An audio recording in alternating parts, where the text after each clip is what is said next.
Hi, എല്ലാവർക്കും ബ്ലൂട്ടോയുടെ പുതിയൊരു വീഡിയോയിലേക്ക് സ്വാഗതം. അപ്പോൾ നമ്മളിപ്പോൾ നോക്കാൻ പോകുന്നത് നമ്മുടെ സ്വാതന്ത്ര്യാനന്തര ഭാരതം, നമ്മുടെ ഇന്ത്യൻ ഹിസ്റ്ററി എന്ന് പറയുന്ന ടോപ്പിക്കിലെ സ്വാതന്ത്ര്യാനന്തര ഭാരതം എന്ന് പറയുന്ന ടോപ്പിക്കിലെ പ്രീവിയസ് ആയിട്ട് ചോദിച്ച ചോദ്യങ്ങളും അതേപോലെ തന്നെ ഇമ്പോർട്ടൻ്റ് ആയിട്ടുള്ള ചോദ്യങ്ങളുമാണ് നമ്മൾ ഈ ഒരു വീഡിയോയിൽ നോക്കാൻ പോകുന്നത്. അപ്പോൾ നമുക്ക് ആ ചോദ്യങ്ങൾ നോക്കാം. അപ്പോൾ ഇന്ത്യയിലെ ആദ്യത്തെ പൊതു തിരഞ്ഞെടുപ്പ് ആരംഭിച്ചതെന്നാണ് 1951 ഒക്ടോബർ 25-നാണ്. അപ്പോൾ ഇന്ത്യയിലെ ആദ്യത്തെ പൊതു തിരഞ്ഞെടുപ്പ് ആരംഭിച്ചതെന്നാണ് 1951 ഒക്ടോബർ 25-നാണ്. ആദ്യത്തെ പൊതു തിരഞ്ഞെടുപ്പ് അവസാനിച്ചതെന്നാണ് 1952 ഫെബ്രുവരി 21-നാണ്. അപ്പോൾ ആദ്യത്തെ പൊതു തിരഞ്ഞെടുപ്പ് അവസാനിച്ചതെന്നാണ് 1952 ഫെബ്രുവരി 21-നാണ്. ആദ്യത്തെ പൊതു തിരഞ്ഞെടുപ്പിൽ ഇന്ത്യൻ നാഷണൽ കോൺഗ്രസ് എത്ര സീറ്റുകൾ നേടി? 364 സീറ്റുകൾ നേടി. അപ്പോൾ ആദ്യത്തെ പൊതു തിരഞ്ഞെടുപ്പിൽ ഇന്ത്യൻ നാഷണൽ കോൺഗ്രസ് എത്ര സീറ്റുകളാണ് നേടിയത്? 364 സീറ്റുകളാണ് നേടിയത്. നാട്ടുരാജ്യങ്ങളുടെ സംയോജനത്തിൽ സർദാർ വല്ലഭായ് പട്ടേലിൻ്റെ വലം കൈയായി പ്രവർത്തിച്ച മലയാളി, അത് VP മേനോനാണ്. അപ്പോൾ നാട്ടുരാജ്യങ്ങളുടെ സംയോജനത്തിൽ സർദാർ വല്ലഭായ് പട്ടേലിൻ്റെ വലം കൈയായി പ്രവർത്തിച്ച മലയാളി ആരാണ്? അത് VP മേനോനാണ്. ഇന്ത്യയുടെ ഉരുക്കു മനുഷ്യൻ എന്ന് വിളിക്കപ്പെട്ട വ്യക്തി ആരാണ്? അത് സർദാർ വല്ലഭായ് പട്ടേലാണ്. അപ്പോൾ ഇന്ത്യയുടെ ഉരുക്കു മനുഷ്യൻ എന്ന് വിളിക്കപ്പെട്ട ആരാണ്? സർദാർ വല്ലഭായ് പട്ടേലാണ്. 1947 ഓഗസ്റ്റ് 14 അർദ്ധരാത്രിയിൽ ഭരണഘടനാ നിർമ്മാണ സഭയിൽ വിധിയുമായുള്ള കൂടിക്കാഴ്ച എന്ന പ്രസംഗം നടത്തിയ വ്യക്തി ജവഹർലാൽ നെഹ്റുവാണ്.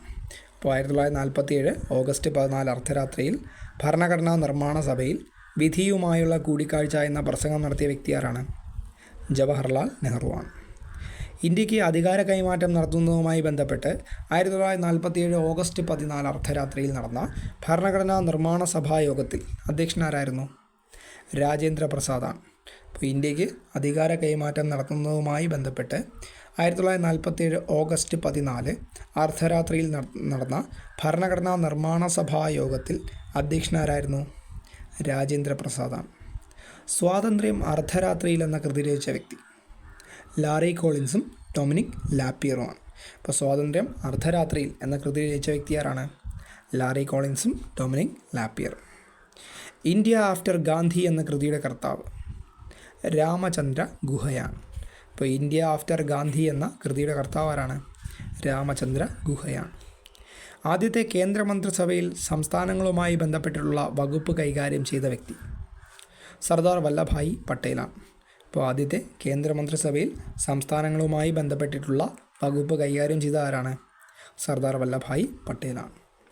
ഇന്ത്യയുടെ ഉരുക്കു മനുഷ്യൻ അതുകൊണ്ട് ആരെന്ന് പറഞ്ഞു? നമ്മുടെ സർദാർ വല്ലഭായ് പട്ടേലാണ്. അപ്പോൾ ആദ്യത്തെ കേന്ദ്രമന്ത്രിസഭയിൽ സംസ്ഥാനങ്ങളുമായിട്ടുള്ള വകുപ്പ് കൈകാര്യം ചെയ്യുന്ന ആരാണ്? സർദാർ വല്ലഭായ് പട്ടേലാണ്. 1953 UN പൊതുസഭയുടെ ആദ്യത്തെ വനിതാ പ്രസിഡൻ്റായി തിരഞ്ഞെടുക്കപ്പെട്ട ഇന്ത്യക്കാരി വിജയലക്ഷ്മി പണ്ഡിറ്റാണ്. അപ്പോൾ 1953 UN പൊതുസഭയുടെ ആദ്യത്തെ വനിതാ പ്രസിഡൻ്റായി തിരഞ്ഞെടുത്ത ആരെയാണ്? വിജയലക്ഷ്മി പണ്ഡിറ്റിനെയാണ്. സംസ്ഥാന ഗവർണറായ ആദ്യത്തെ വനിത സരോജിനി നായിഡുവാണ്. അപ്പോൾ സംസ്ഥാന ഗവർണറായ ആദ്യത്തെ വനിത ആരാണ്? സരോജിനി നായിഡു. സംസ്ഥാന മുഖ്യമന്ത്രിയായ ആദ്യത്തെ വനിത സുചേത കൃപലാനിയാണ്. ഇപ്പോൾ സംസ്ഥാന മുഖ്യമന്ത്രിയായ ആദ്യത്തെ വനിത ആരാണ്? സുചേത കൃപലാനിയാണ്.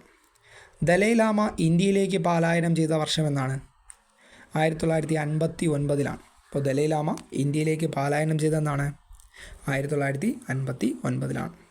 ഇന്ത്യയും ചൈനയുമായി യുദ്ധം നടന്ന വർഷം 1962-ലാണ്. അപ്പോൾ ഇന്ത്യയും ചൈനയുമായിട്ട് യുദ്ധം നടന്നതെന്നാണ്? 1962-ലാണ്. 1965 ഇന്ത്യ പാക് യുദ്ധത്തിന് അനുബന്ധമായി ഒപ്പുവയ്ക്കപ്പെട്ട ഉടമ്പടി താഷ്കൻഡ് കരാറാണ്. അപ്പോൾ 1965 ഇന്ത്യ പാകിസ്ഥാൻ യുദ്ധത്തിന് അനുബന്ധമായി ഒപ്പുവയ്ക്കപ്പെട്ട ഉടമ്പടി ഏതാണ്? അത് താഷ്കൻഡ് കരാറാണ്. താഷ്കൻഡ് കരാർ ഒപ്പിട്ട വർഷം എന്നാണ്? 1966 ജനുവരി 10-നാണ്. അപ്പോൾ താഷ്കൻഡ് കരാർ ഒപ്പിട്ടതാണ് 1966 ജനുവരി 10-നാണ്. നിലവിൽ ഏത് രാജ്യത്തിൻ്റെ തലസ്ഥാനമാണ് താഷ്കൻഡ്? ഉസ്ബെക്കിസ്ഥാൻ്റെ തലസ്ഥാനമാണ് താഷ്കൻഡ്. അപ്പോൾ ഏത് രാജ്യത്തിൻ്റെ തലസ്ഥാനമാണ് നിലവിൽ താഷ്കൻഡ്? ഉസ്ബെക്കിസ്ഥാൻ്റെ തലസ്ഥാനമാണെന്ത്? താഷ്കൻഡ് എന്ന് പറയുന്നത്. താഷ്കൻഡ് കരാറിൽ ഇന്ത്യക്കായി ഒപ്പിട്ട വ്യക്തി അത് പ്രധാനമന്ത്രി ലാൽ ബഹദൂർ ശാസ്ത്രിയാണ്. അപ്പോൾ താഷ്കൻഡ് കരാറിൽ ഇന്ത്യക്കായിട്ട് ഒപ്പുവെച്ച ആരാണ്? പ്രധാനമന്ത്രി ലാൽ ബഹദൂർ ശാസ്ത്രിയാണ്. താഷ്കൻഡ് കരാറിന് മധ്യസ്ഥം വഹിച്ച സോവിയറ്റ് പ്രീമിയർ കോസിഗിൻ ആണ്. താഷ്കന്റ് കരാറിന് മധ്യസ്ഥം വഹിച്ച സോവിയറ്റ് പ്രീമിയർ ആരാണ്? കോസിഗിൻ ആണ്. 1966 ജനുവരി 11 താഷ്കൻഡിൽ അന്തരിച്ച ഇന്ത്യൻ പ്രധാനമന്ത്രി ലാൽ ബഹദൂർ ശാസ്ത്രിയാണ്. അപ്പോൾ 1966 ജനുവരി 11 താഷ്കൻഡിൽ അന്തരിച്ച ഇന്ത്യൻ പ്രധാനമന്ത്രി ആരാണ്? ലാൽ ബഹദൂർ ശാസ്ത്രിയാണ്. 1971 യുദ്ധത്തിനു ശേഷം ഇന്ത്യയും പാകിസ്ഥാനുമായി ഏർപ്പെട്ട കരാർ സിംല കരാറാണ്. 1971 യുദ്ധത്തിനു ശേഷം ഇന്ത്യയും പാകിസ്ഥാനുമായി ഏർപ്പെട്ട കരാർ ഏതാണ്? അത് സിംല കരാറാണ്. ഇന്ത്യക്ക് വേണ്ടി സിംല കരാറിൽ ഒപ്പിട്ട വ്യക്തി പ്രധാനമന്ത്രി ഇന്ദിരാഗാന്ധിയാണ്. അപ്പോൾ ഇന്ത്യക്ക് വേണ്ടി സിംല കരാറിൽ ഒപ്പുവെച്ച വ്യക്തി ആരാണ്? പ്രധാനമന്ത്രി ഇന്ദിരാഗാന്ധിയാണ്. ഇന്ത്യയിൽ വന്യജീവി സംരക്ഷണ നിയമം നിലവിൽ വന്ന വർഷം 1972. അപ്പോൾ ഇന്ത്യയിൽ വന്യജീവി സംരക്ഷണ നിയമം എന്ന് വന്നു? 1972 വന്നു. ഇന്ത്യ ആദ്യത്തെ ആണവ പരീക്ഷണം നടത്തിയതെന്നാണ്? 1974 മെയ് 18. അപ്പോൾ ഇന്ത്യ ആദ്യമായിട്ട് ആണവ പരീക്ഷണം നടത്തിയെന്നാണ്?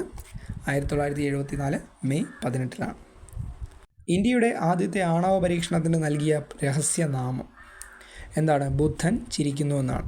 അപ്പോൾ ഇന്ത്യയുടെ ആദ്യത്തെ ആണവ പരീക്ഷണത്തിന് നൽകിയ രഹസ്യനാമം എന്താണ്? ബുദ്ധൻ ചിരിക്കുന്നു. ഇന്ത്യയുടെ പ്രഥമ ആണവ പരീക്ഷണത്തിന് വേദിയായ സ്ഥലം എവിടെയാണ്? രാജസ്ഥാനിലെ പൊഖ്രാനിലാണ്. അപ്പോൾ ഇന്ത്യയിലെ പ്രഥമ ആണവ പരീക്ഷണത്തിന് വേദിയായ സ്ഥലം ഏതാണ്? രാജസ്ഥാനിലെ പൊഖ്രാനിലാണ്. ഇന്ത്യൻ അണുബോംബിൻ്റെ പിതാവ് ഡോക്ടർ രാജ രാമണ്ണയാണ്. അപ്പോൾ ഇന്ത്യൻ അണുബോംബിൻ്റെ പിതാവ് എന്നറിയപ്പെടുന്ന വ്യക്തി ആരാണ്? ഡോക്ടർ രാജ രാമണ്ണ. പ്രഥമ ആണവ പരീക്ഷണം, കൃത്രിമോപഗ്രഹ വിക്ഷേപണം എന്നിവ നടക്കുമ്പോൾ ഇന്ത്യൻ പ്രധാനമന്ത്രി ഇന്ദിരാഗാന്ധിയായിരുന്നു. അപ്പോൾ പ്രഥമ ആണവ പരീക്ഷണം, കൃത്രിമോപഗ്രഹ വിക്ഷേപണം എന്നിവ നടക്കുമ്പോൾ ഇന്ത്യൻ പ്രധാനമന്ത്രി ആരായിരുന്നു? ഇന്ദിരാഗാന്ധിയായിരുന്നു. ഇന്ത്യയിൽ പിൻകോഡ് സമ്പ്രദായം നിലവിൽ വന്ന വർഷം 1972 ഓഗസ്റ്റ് 15. അപ്പോൾ ഇന്ത്യയിൽ പിൻകോഡ് സമ്പ്രദായം നിലവിൽ വന്നതെന്നാണ്? 1972 ഓഗസ്റ്റ് 15. ഇന്ദിരാഗാന്ധി പ്രധാനമന്ത്രിയായിരിക്കെ ആഭ്യന്തര അടിയന്തരാവസ്ഥ പ്രഖ്യാപിച്ച വർഷം 1975 ജൂൺ 26. അപ്പോൾ ഇന്ദിരാഗാന്ധി പ്രധാനമന്ത്രിയായിരിക്കെ ആഭ്യന്തര അടിയന്തരാവസ്ഥ പ്രഖ്യാപിച്ചതെന്നാണ്? 1975 ജൂൺ 26. 1975 ആഭ്യന്തര അടിയന്തരാവസ്ഥ പ്രഖ്യാപിച്ച രാഷ്ട്രപതി ഫക്രുദ്ദീൻ അലി അഹമ്മദാണ്. അപ്പോൾ 1975 ആഭ്യന്തര അടിയന്തരാവസ്ഥ പ്രഖ്യാപിച്ച രാഷ്ട്രപതി ആരാണ്? ഫക്രുദ്ദീൻ അലി അഹമ്മദാണ്. 1975 പ്രഖ്യാപിക്കപ്പെട്ട അടിയന്തരാവസ്ഥ പിൻവലിച്ച വർഷം 1977. അപ്പോൾ 1975 പ്രഖ്യാപിക്കപ്പെട്ട അടിയന്തരാവസ്ഥ എന്ന് പിൻവലിച്ചു? 1977 പിൻവലിച്ചു. ഇന്ത്യയിലെ പ്രഥമ കോൺഗ്രസ് ഇതര പ്രധാനമന്ത്രി മൊറാർജി ദേശായിയാണ്. അപ്പോൾ ഇന്ത്യയിലെ പ്രഥമ കോൺഗ്രസ് ഇതര പ്രധാനമന്ത്രി ആരായിരുന്നു? മൊറാർജി ദേശായി. ഏത് ക്ഷേത്രത്തിൽ ഇന്ത്യൻ സായുധ സേന നടത്തിയ നീക്കമായിരുന്നു ഓപ്പറേഷൻ ബ്ലൂ സ്റ്റാർ? സുവർണ ക്ഷേത്രത്തിൽ നടത്തിയ ഓപ്പറേഷനായിരുന്നു.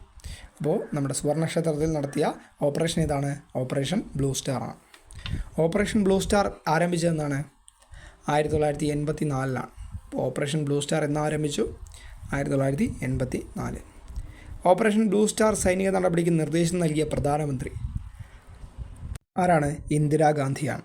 അപ്പോൾ ഓപ്പറേഷൻ ബ്ലൂ സ്റ്റാർ സൈനിക നടപടിക്ക് നിർദ്ദേശം നൽകിയ ആരാണ്? അത് ഇന്ദിരാഗാന്ധിയാണ്. ഭോപ്പാൽ വിഷവാതക ദുരന്തമുണ്ടായ വർഷം 1984. ഇപ്പോൾ ഭോപ്പാൽ വിഷവാതക ദുരന്തമുണ്ടായെന്നാണ്? 1984. 1970-കളിൽ ഹിമാലയത്തിലെ ഗഡ്വാൾ മേഖലയിൽ രൂപമെടുത്ത വൃക്ഷസംരക്ഷണ പ്രസ്ഥാനം എല്ലാവർക്കും അറിയാം, ചിപ്കോ പ്രസ്ഥാനമാണ്. അപ്പോൾ ഹിമാലയത്തിലെ ഗഡ്വാൾ മേഖലയിൽ രൂപമെടുത്ത വൃക്ഷ സംരക്ഷണ പ്രസ്ഥാനം ഏതാണ്? ചിപ്കോ പ്രസ്ഥാനമാണ്. അപ്പോൾ ചിപ്കോ പ്രസ്ഥാനം അതിൻ്റെ നേതാവാരായിരുന്നു? സുന്ദർലാൽ ബഹുഗുണ. എല്ലാവർക്കും അറിയാം. അപ്പോൾ ചിപ്കോ പ്രസ്ഥാനത്തിൻ്റെ നേതാവാരായിരുന്നു? സുന്ദർലാൽ ബഹുഗുണ. 1964 ഭാരത സർക്കാർ നിയോഗിച്ച വിദ്യാഭ്യാസ കമ്മീഷൻ ഏതാണ്? ഡോക്ടർ DS കോത്താരി കമ്മീഷനാണ്.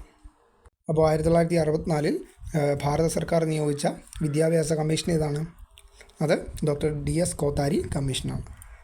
10 +2 +3 മാതൃകയിലെ വിദ്യാഭ്യാസ പദ്ധതി നടപ്പാക്കണമെന്ന് ശുപാർശ ചെയ്ത കമ്മീഷൻ കോത്താരി കമ്മീഷനാണ്. അപ്പോൾ 10 +2 +3 മാതൃകയിലുള്ള വിദ്യാഭ്യാസ രീതി നടപ്പാക്കണമെന്ന് പറഞ്ഞ കമ്മീഷൻ ഏതാണ്? DS കോത്താരി കമ്മീഷനാണ്. സെക്കൻഡറി തലത്തിൽ തൊഴിലധിഷ്ഠിത വിദ്യാഭ്യാസം നടപ്പാക്കാൻ ശുപാർശ ചെയ്ത കമ്മീഷൻ ഏതാണ്? കോത്താരി കമ്മീഷനാണ്. അപ്പോൾ സെക്കൻഡറി തലത്തിൽ തൊഴിലധിഷ്ഠിത വിദ്യാഭ്യാസം നടപ്പാക്കാൻ ശുപാർശ ചെയ്ത കമ്മീഷൻ ഏതാണ്? കോത്താരി കമ്മീഷനാണ്.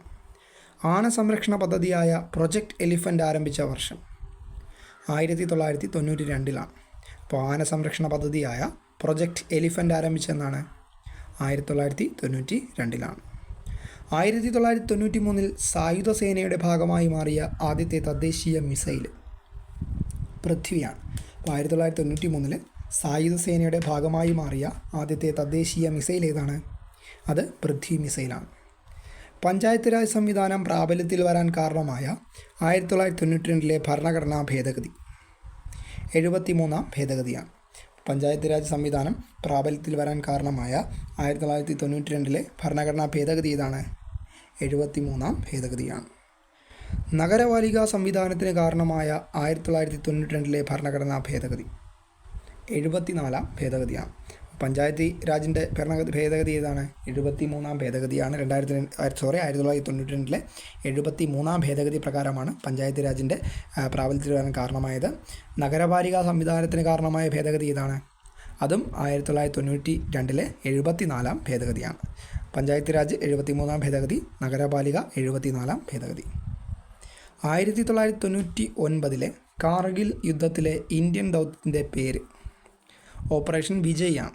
അപ്പോൾ 1999 കാർഗിൽ യുദ്ധത്തിലെ ഇന്ത്യൻ ദൗത്യത്തിൻ്റെ പേരെന്തായിരുന്നു? ഓപ്പറേഷൻ വിജയ്. 2014 ജൂൺ 2 നിലവിൽ വന്ന സംസ്ഥാനം ഏതാണ്? തെലങ്കാനയാണ്. 2014 ജൂൺ 2 നിലവിൽ വന്ന സംസ്ഥാനം ഏതാണ്? അത് തെലങ്കാനയാണ്. 2019 ഒക്ടോബർ 31 നിലവിൽ വന്ന കേന്ദ്രഭരണ പ്രദേശം ജമ്മു കാശ്മീരും ലഡാക്കുമാണ്. 2019 ഒക്ടോബർ 31 നിലവിൽ വന്ന കേന്ദ്രഭരണ പ്രദേശങ്ങൾ ഏതൊക്കെയാണ്? ജമ്മു കാശ്മീരും ലഡാക്കുമാണ്. സംസ്ഥാനങ്ങളെ ഭാഷാടിസ്ഥാനത്തിൽ പുനരേകീകരിക്കുവാനുള്ള കമ്മീഷൻ്റെ തലവൻ ആരായിരുന്നു? ഫസൽ അലിയാണ്. അപ്പോൾ ഫസൽ അലി കമ്മീഷൻ എന്നാണ് അത് അറിയപ്പെട്ടിരുന്നത്. അപ്പോൾ സംസ്ഥാനങ്ങളുടെ ഭാഷാടിസ്ഥാനത്തിൽ പുനരേകീകരിക്കുവാനുള്ള കമ്മീഷൻ്റെ തലവൻ ആരായിരുന്നു? ഫസൽ അലിയാണ്. ഫസൽ അലി കമ്മീഷൻ നിയമിച്ച വർഷം 1953 ഇപ്പോൾ ഫസൽ അലി കമ്മീഷനെ നിയമിച്ചതെന്നാണ് 1953. സംസ്ഥാന പുനഃസംഘടനാ കമ്മീഷനിൽ അംഗമായിരുന്ന മലയാളി വ്യക്തി KM പണിക്കരാണ്. ഇപ്പോൾ സംസ്ഥാന പുനഃസംഘടനാ കമ്മീഷനിൽ അംഗമായിരുന്ന മലയാളി ആരാണ്? KM പണിക്കരാണ്. ഭാഷാടിസ്ഥാനത്തിൽ ഇന്ത്യയിലെ സംസ്ഥാനങ്ങൾ പുനഃസംഘടിക്കപ്പെട്ടതെന്നാണ് 1956 നവംബർ 1. അപ്പോൾ ഭാഷാടിസ്ഥാനത്തിൽ ഇന്ത്യയിലെ സംസ്ഥാനങ്ങൾ പുനഃസംഘടിപ്പിക്കപ്പെട്ടതെന്നാണ് 1956 നവംബർ 1. 1956 നവംബർ 1 എത്ര സംസ്ഥാനങ്ങളാണ് നിലവിൽ വന്നത്? 14 സംസ്ഥാനങ്ങളാണ് നിലവിൽ വന്നത്. അപ്പോൾ 1956 നവംബർ 1 എത്ര സംസ്ഥാനങ്ങൾ നിലവിൽ വന്നു? 14 സംസ്ഥാനങ്ങൾ നിലവിൽ വന്നു. 1956 ഇന്ത്യൻ സംസ്ഥാന പുനഃസംഘടനാ നിയമപ്രകാരം എത്ര കേന്ദ്രഭരണ പ്രദേശങ്ങൾ നിലവിൽ വന്നു? 6 കേന്ദ്രഭരണ പ്രദേശങ്ങൾ നിലവിൽ വന്നു. അപ്പോൾ 1956 ഇന്ത്യൻ സംസ്ഥാന പുനഃസംഘടനാ നിയമപ്രകാരം എത്ര കേന്ദ്രഭരണ പ്രദേശങ്ങൾ നിലവിൽ വന്നു? 6 കേന്ദ്രഭരണ പ്രദേശങ്ങളാണ് നിലവിൽ വന്നത്. അപ്പോൾ ഇത്രയും ചോദ്യങ്ങളാണ് നമ്മൾ ഈ ഒരു വീഡിയോയിൽ നമ്മുടെ സ്വാതന്ത്ര്യാനന്തര ഭാരതം ഇന്ത്യൻ ഹിസ്റ്ററി എന്ന് പറയുന്ന ഈ ഒരു ടോപ്പിക്കിൽ ഈ ഒരു വീഡിയോയിൽ പറഞ്ഞത്.